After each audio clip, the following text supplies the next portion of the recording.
todos, gracias por acudir a nosa chamada. O acto este é un acto que queremos facelo sencillo, no sentido de presentar a candidatura do Partido Socialista ás eleccións que se van a celebrar o día 28 de maio aquí na Rúa.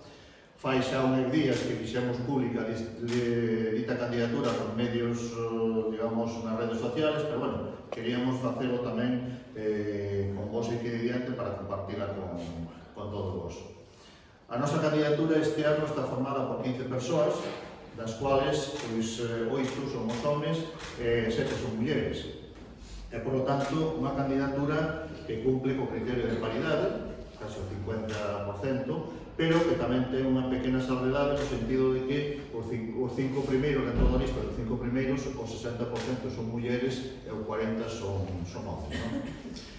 É unha lista formada por compañeiros e compañeiras que pertenecen prácticamente a todos os núcleos de población de aquí do noso concello, o cual, de algún xeito, nos dá unha visión global da situación do concello e tamén nos permite, no futuro, coñecer a problemática que ten cada unha desas zonas e poder dar resposta canto antes.